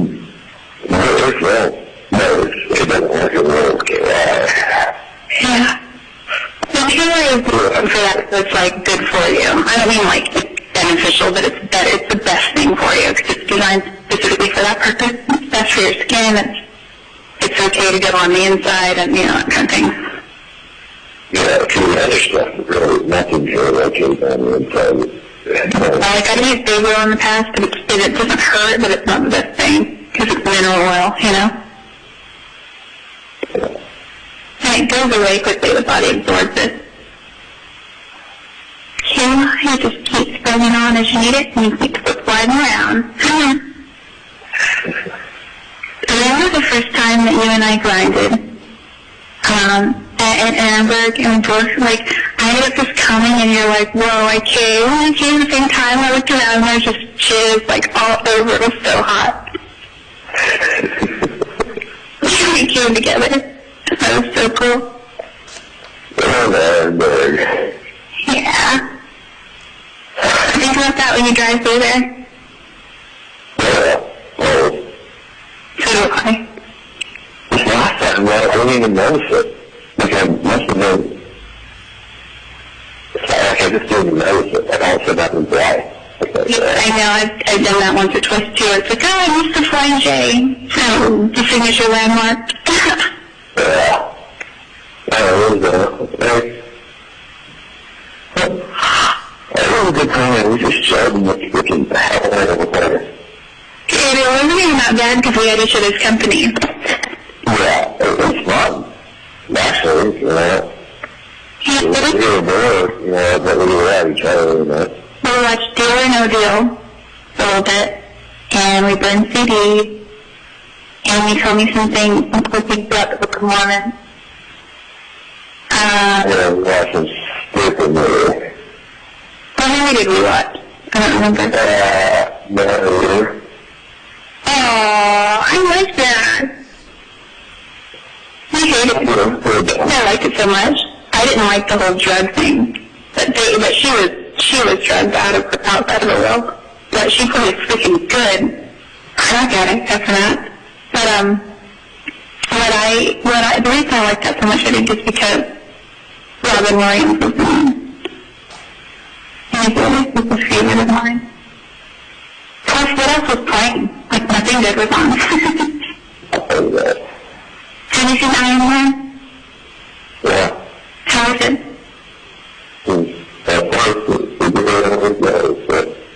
What's that?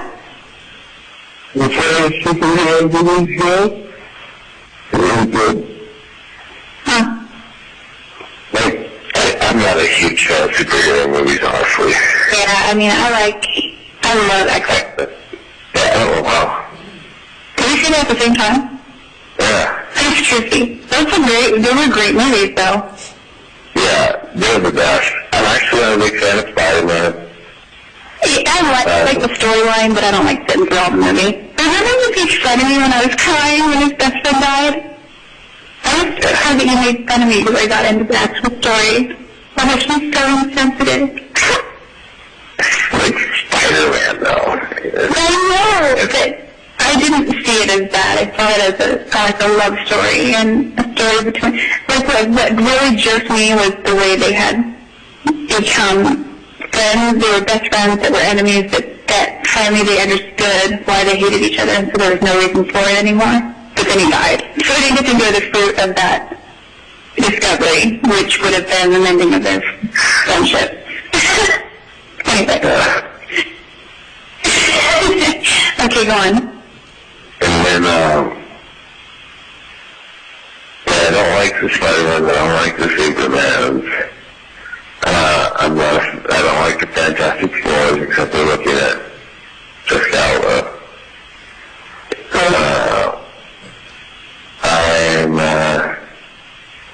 Well, you like the X-Men are good, right? So I'm gonna go with that. Batman's okay. X-Men's my favorite. I like freaking Batman. My favorite one is Batman Returns? Yeah, Batman Returns, which has the Riddler played by none other than Jim Carrey, and Two-Face by Tommy Lee Jones. It's a big name. It's got Nicole Kidman. Little me back. The big black back. Drew Barrymore. And who else? You see that? She's in Two-Face. She's in Batman Forever. Returns. So Drew Barrymore, Jim Carrey, Val Kilmer, Nicole Kidman, Tommy Lee Jones. Those are 5 huge names, and then maybe others. That was Val Kilmer? Val Kilmer played Bruce Wayne. Yeah, that was a good one. Yeah, first it was Michael Keaton, then it was Val Kilmer. Uh-huh. Then it was George Clooney. He played Bruce Wayne. Yeah. In which one? You want to know? He was Batman. Dude, I gotta watch that.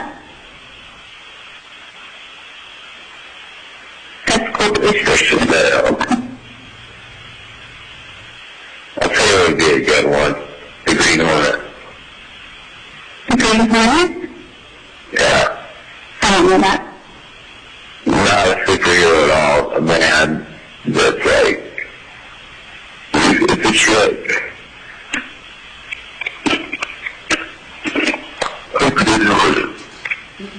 It's long, strange trip.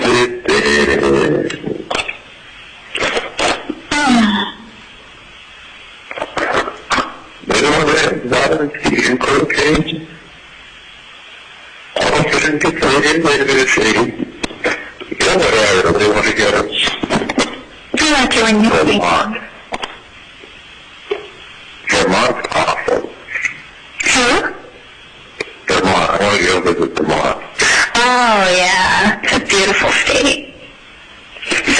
don't even like the answer to my main track all this stuff.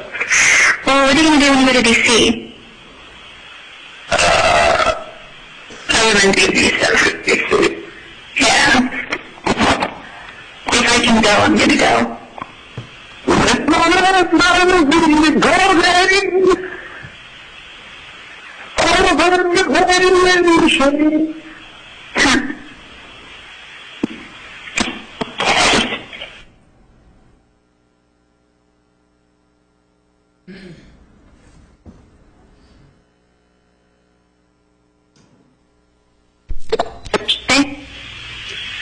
Everything that Is it the Rolling on the River song that you're singing? trucking. Got my chicken, keep trucking. Like to do it all, man.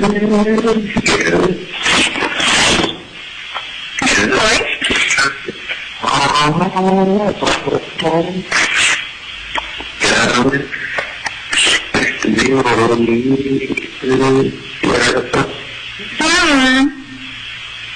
I love the way you sing it. Everyone's heard trucking. You're so cute right now. Everyone's heard trucking. Jodi. She's so amazing to me, and I'm like, I've never heard it. And you're like, what? My baseball dad is one of the most famous and amazing bands of all time, yeah. It's true, and I've never really listened to them. Yeah? I don't really like the music, but I love trucking. Did I tell you I sing the song Hurt in karaoke? I don't know, maybe. Do you know that song? I don't know, maybe. Nine Inch Nails originally made the song, and then Johnny Cash. Oh, yeah, I heard most of it today. Yeah, you can tell me that. But it's okay. That's Johnny Cash version. Yeah. The soft version. I put my girly voice into it, and it was really good. It's funny.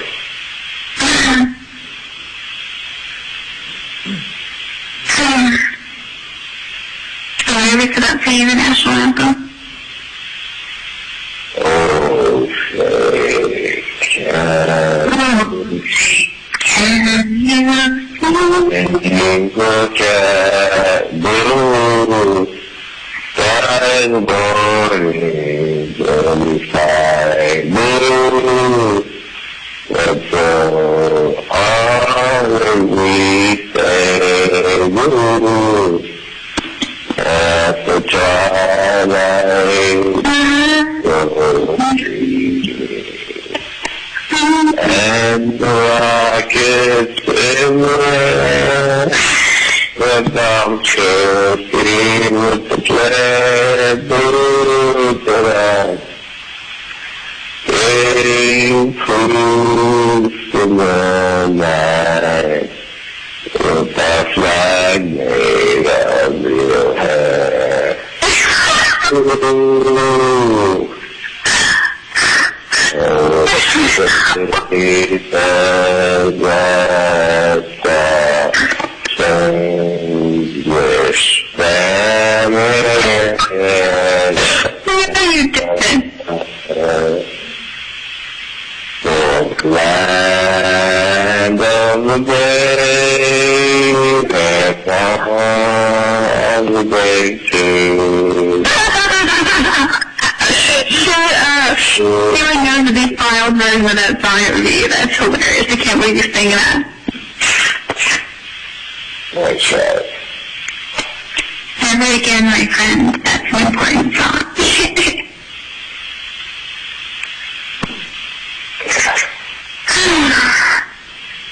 I'm so digging the song that's on my profile on MySpace right now. It's called Clumsy by Fergie. It's the... Huh? I heard it on your profile. I know, but... And I know it's one of those songs that you just would get sick of hearing. But it's just got this fun, funky beat.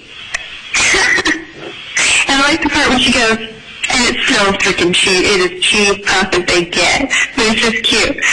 And she goes, you know, this ain't the first time I've been, like, something about this love sick thing.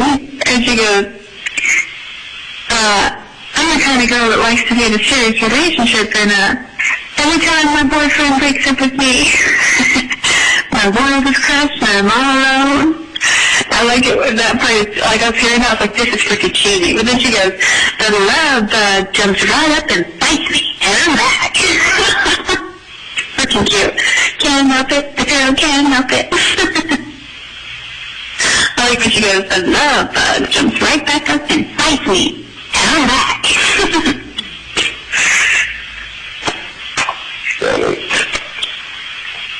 She's got weird music.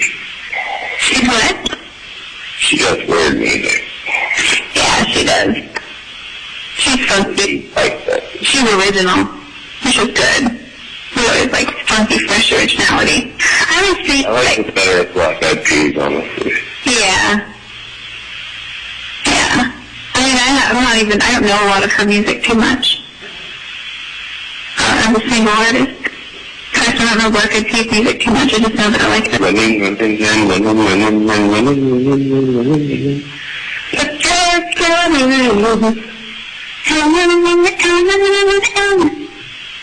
That's man. That's creepy.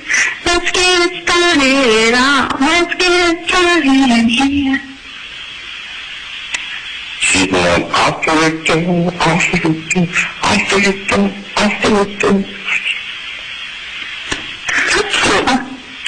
didn't like the hump song. Yeah, I hate that song. I thought it was hilarious the way Alanis Morissette made fun of her. My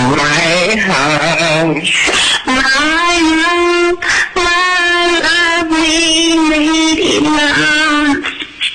What I don't realize is like, Alanis Morissette, like, obviously she's making fun of that song. Is she making fun of herself, too, by the weird way she sings everything? Or is she being serious on that part? The weird way she sings things is kind of like her signature. Just like she her own weird way of seeing things. When I first heard I know, but it's just like, sometimes it's like, too much. yeah. It's a little bit like exaggerated. And she kind of has that long face and a big, like almost Steven Tyler kind of lips. Yeah. And so it exaggerates it. Like, have you ever watched her sing the song,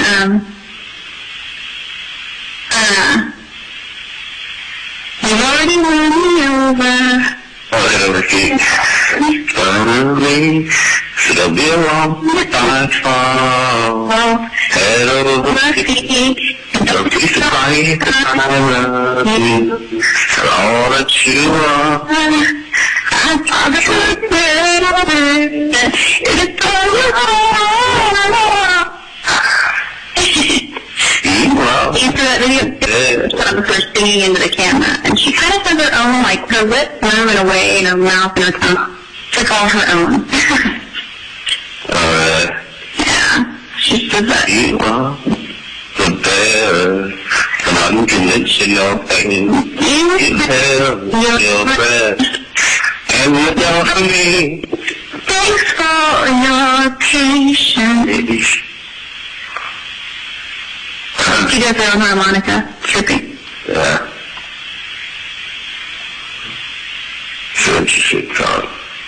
You know what's funny is on the radio they played a song once. The radio host was like, you know, X amount of dollars to whoever can, you know, 10th caller, whoever can guess who this is, kind of thing. And it was somebody singing Happy Birthday. Happy Birthday to you. It was like a ballad. And the guy was like, Happy Birthday to you, or something. And it was freaking Alanis Morissette, like some early recording of her singing for her friends. And once you realized it was her, it's like, oh yeah, that's totally her voice. And she kind of had that, her own style. That was funny. Was it good, or? It was good. It was good. It wasn't studio, but you could tell it was her voice after.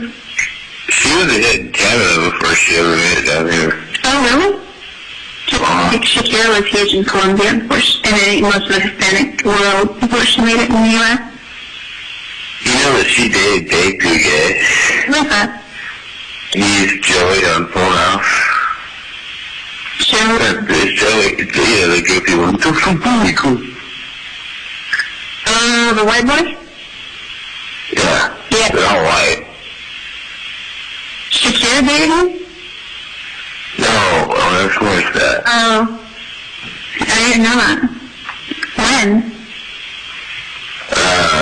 Before you ought to know songs, because the you ought to know songs are not him. Shut up. How do you fix that? It doesn't know much.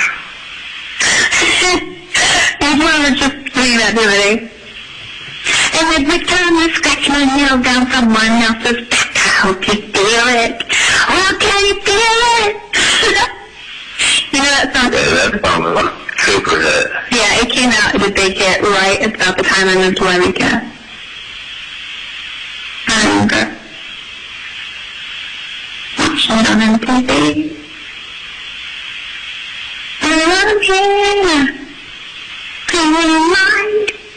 Oh, I fast-forwarded the part because it says, "Are you thinking of me when you ask her right?" And I was like, I fast-forwarded that part so Angela wouldn't hear, but she heard the part where it said, she didn't know the difference because she doesn't know that song too well. It's not one of her, high school hits, for example, but she heard the part where she's like, "If she could tell you in a teacher." I was the Angela when she said that, and she starts laughing. She's like, "What?" It's what's cute about Angela is she's freaking messed up. She doesn't even know, right from wrong lately, but she's still so innocent. I mean, she's just stupid. I love the girl. She's my sister. But I honestly think she's a little bit dumb. But I love her. Oh, bless your heart. I love her. You speak like that deep, sleepy, sexy voice. It makes me want to cuddle with you. I'm getting tired. I can tell, because then you start to slur your words. And you kind of quiet in long pauses. Like that one.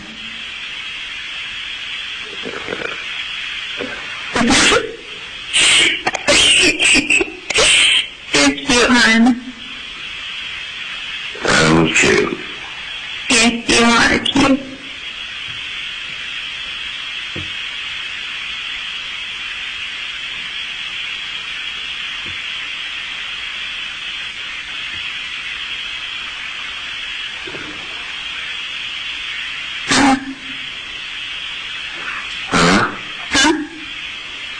What?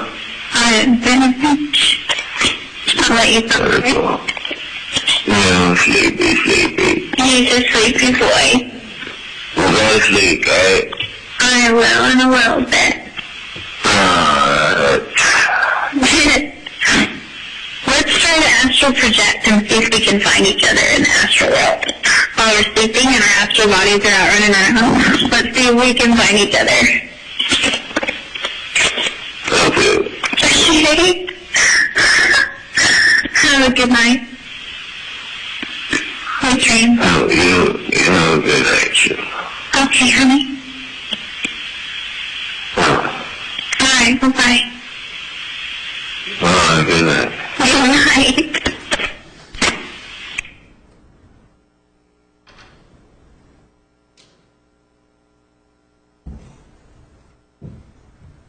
All right, ladies and gentlemen, we're going to take the noon recess. Please return at 1:25. Please remember the admonition.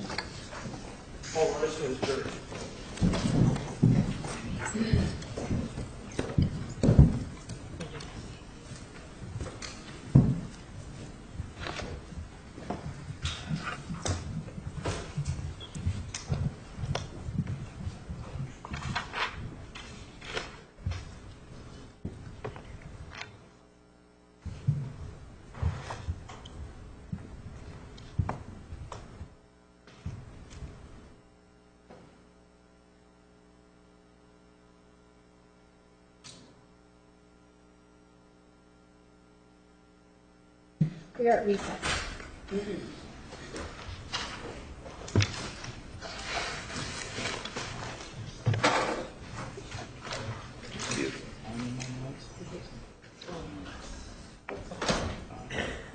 house.